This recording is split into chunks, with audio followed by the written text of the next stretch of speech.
Hoje eu reservei um tempo para te explicar o conceito de finanças descentralizadas, ou o que alguns chamam de DeFi. Finanças descentralizadas chamou bastante atenção nos últimos anos, mas também passou por grandes desafios, principalmente pelo último inverno de cripto, que fez com que vários projetos gerassem perdas bilionárias. Para quem não sabe, o conceito de finanças descentralizadas, ou DeFi, tem a ver com o fato de você passar por cima dos bancos, ou seja, do modelo tradicional de finanças como a gente conhece ele. E por que isso é interessante de alguma forma? Porque quando você passa por cima dos bancos, você consegue, em tese, navegar ao redor do mundo com valores sem precisar passar por toda a burocracia que existe hoje interbancária, Porque quem não sabe, existem vários processos que são feitos por trás das cortinas, nos bastidores, para que essa grana saia de um país para o outro, por exemplo. As finanças descentralizadas tiveram seu nome curiosamente gerado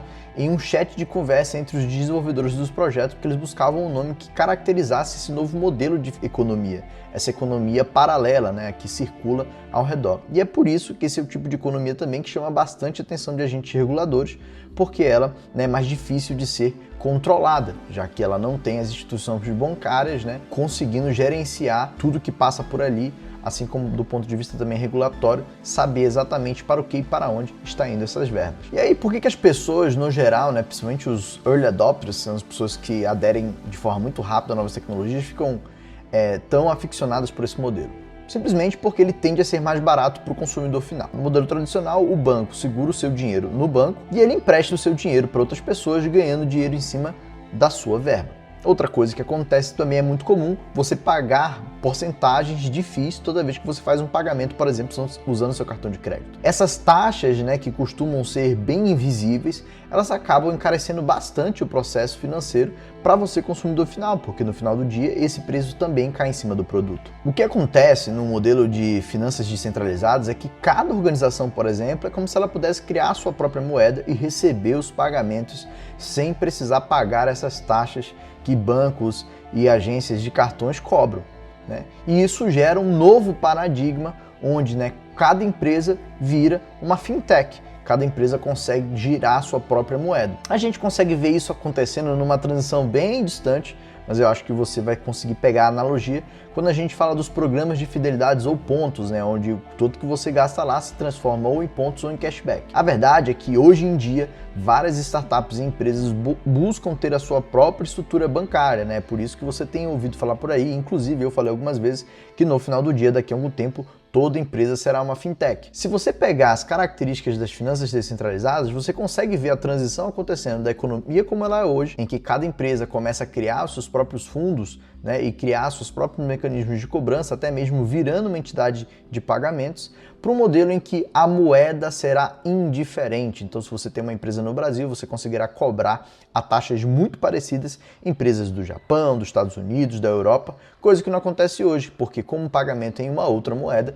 você precisa de uma operação de câmbio para fazer essa transação acontecer, o que incorre mais taxas. Uma outra vantagem também tem a ver com a velocidade. Digamos que você hoje queira comprar um apartamento nos Estados Unidos, o processo de transferência desse dinheiro para lá não será feito necessariamente em horas, provavelmente você levará dias e, dependendo da complexidade de transação, levará semanas. Quando a gente fala de um modelo de finanças descentralizadas, esse processo consegue ser feito de forma muito mais rápida, tudo digitalmente, inclusive com o uso dos contratos inteligentes ou os smart contracts. O que a gente vê é uma evolução natural para um processo que é moroso, o que na verdade nos chama atenção, Em que momento os bancos e as instituições econômicas atuais irão de fato aderir 100% a um modelo que é muito mais eficiente e que gera inclusive mais retorno e mais margem para eles mesmos. Obviamente, como tudo que eu te trago aqui sobre cripto, eu também levanto a bandeira do que é perigoso, Foram levantados alguns estudos que em 2021 cerca de 12 bilhões de dólares em fraude, em tentativas de golpes na internet com cripto ocorreram.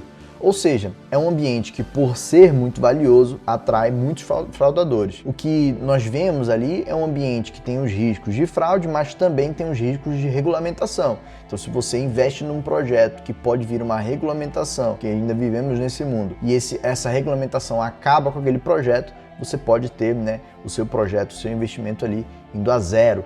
Então é um local ainda que você tem que ter muito estudo para decidir em quais projetos você vai botar os seus dois pés. Uma outra ocorrência também é o caso de transferência entre redes, né? Então é o que acontece quando pessoas que fazem ataques, né, são hackers, conseguem pegar as moedas de uma rede e levar para outra, porque como o DeFi facilita essa transição entre redes de moedas, né, eles usam essa facilidade também como uma vulnerabilidade, explorando alguma dessas falhas quando acontecem e transferindo. Estima-se que cerca de $1 bilhão foram feitos em transferências indevidas em 2022. Embora, né, a regulamentação de cripto e de DeFi ainda não seja algo completo, os órgãos atuais regulamentadores, assim como as polícias e forças investigativas, continuam atuando em cima, né, ajudando a investigar esses casos e retornar esses valores aos seus donos.